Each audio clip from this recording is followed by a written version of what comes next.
Menteri, di tempat lain kantor tuh jam 8 baru ramai.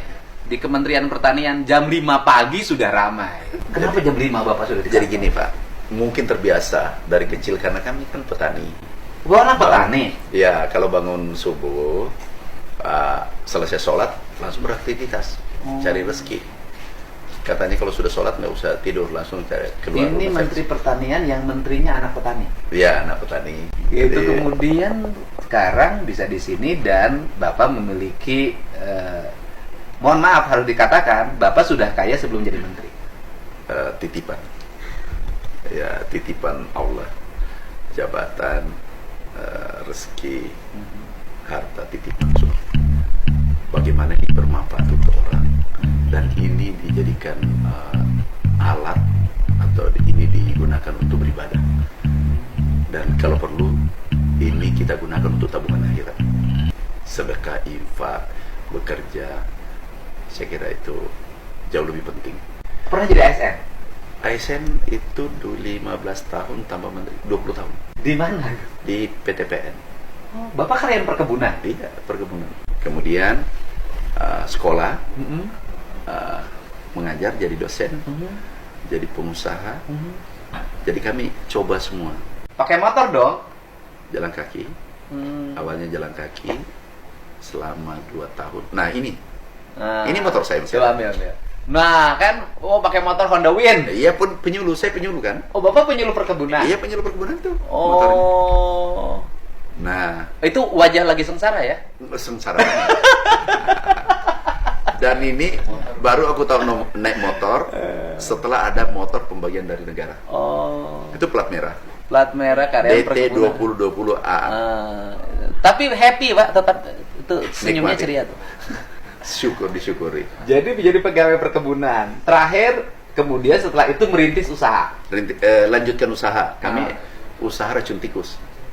Oh, racun tikus. Iya, tapi yang diracun tikus ya Pak ya? Ya, bisa juga orang. Iya, tikus kantor diracun juga Boleh. Pak.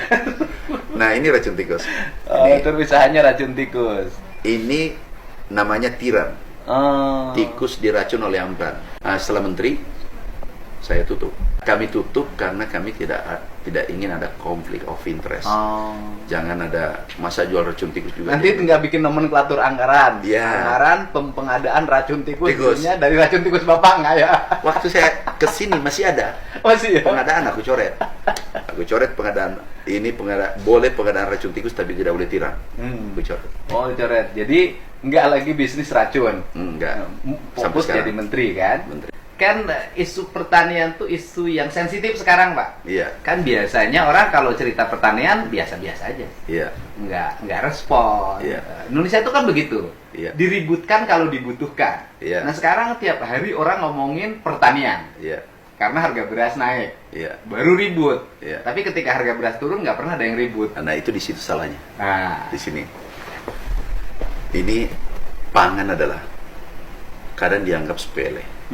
Padahal ini adalah pangan sangat strategis. Kalau kita krisis ekonomi, itu biasanya masih aman-aman saja karena sektor pertanian adalah penopang. Karena komunitasnya ekspor kan, karena dibayar dengan dolar. Oke. Krisis kesehatan COVID-19 kemarin kita pakai masker selesai. Tapi kalau krisis pangan melanda suatu negara, itu bisa konflik sosial di antara kita. Dan kalau tidak ada pangan, tidak ada negara. Nggak ada negara yang bisa berdiri di belahan bumi ini kalau tidak ada pangan. Bisa dibayangkan. Sehingga aku minta dengan segala kerendahan hati, tolong dipahami dan jangan diganggu sektor pertanian. Pertanian bermasalah, kita bermasalah semua. Oleh karena itu, mari kita gandengan tangan untuk meningkatkan produksi pertanian. Nah, pangan ini kita harus jaga bersama. Petani sederhana, beri sarana produksi, pasti Bapak lebih tahu lah. iya. Beri pupuk yang cukup, sudah selesai masalahnya. Petani sudah tersenyum. Kemudian beli produknya dengan harga yang menguntungkan di atas HPP, sudah selesai. Petani permintaannya sangat sederhana. Tetapi kalau cabai naik sedikit di bulan Ramadan, ributnya Bisnis. dunia. Indonesia. Langsung diumumin. Disidak pasarnya. Padahal ini harus pemahaman kita merubah mindset sedikit. Petani tidak punya THR. Pegawai terima THR. Itu petani nggak ribut. Terima bonus nggak ribut. Terus petani dari mana THR-nya untuk beli baju baru anaknya? Itu dari kenaikan harga cabai sedikit, bawang sedikit, di batas normal, batas wajar. Berilah ruang petani untuk berlebaran. Jadi kami selalu katakan, beri ruang petani tersenyum, kesempatan tersenyum, konsumen bahagia. Ini harus balance, supaya kita damai. Kita selalu kondusif. Yang penting kita hadir di sisi petani, kita peduli dengan petani, pasti berproduksi. Petani sederhana, beri ruang untuk untung, berproduksi. Dan yang paling utama ini kan petani itu kan begini Pak, petani beras terutama ya, itu kan kelompok masyarakat profesi yang menerima takdir apapun pada dirinya. Betul. Gagal panen, mereka modal lagi sendiri. Tapi kan mereka tidak nunggak.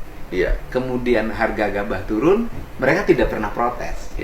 Ke depan sebaiknya Bulog itu menyerap gabah bukan beras. Kalau Bulog menyerap beras, berarti tidak ketemu dengan petani kan? Ketemu dengan pedagang. Dari dulu saya usulkan seperti itu.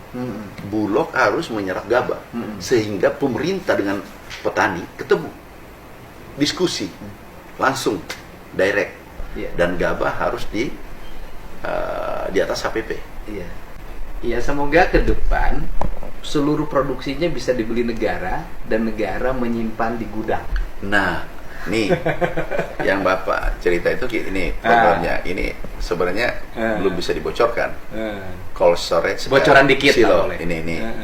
Jadi mimpi besar kita semua untuk Indonesia, kita membangun cold storage. Jadi kalau peak season harga murah masuk di sini, bisa juga Bampangan menjadi Bampangan. Persis. Nah, nanti dia mengambil DP uang muka. Begitu harga naik, jual, terserah kapan mau dijual. Tapi ini masuk di sini. Cold storage katakanlah bangun di Medan, Surabaya, Jakarta dan Makassar. 4 titik saja kita bangun. Tetapi manakala terjadi off season, ini keluar. Kalau masih berlebih, ini langsung ekspor. Tuh. Cantik kan? Jadi ini kita bangun di 3 titik. Tidak ada lagi mengatakan tomat jatuh harganya, cabai jatuh harganya karena tidak bisa bertahan. Karena kita bangun cold storage yang besar. Cantik kan? Cantik banget. Iya. Ini jadi ilmunya sudah cukup. Persoalannya dilanjutkan apa tidak? Karena kita ini terkadang tidak konsisten. Kalau ada program bagus tiba-tiba ditinggal karena ganti kepala desa, ganti bupati, ganti gubernur, biasanya ganti program. Kalaupun program yang dulu sudah bagus.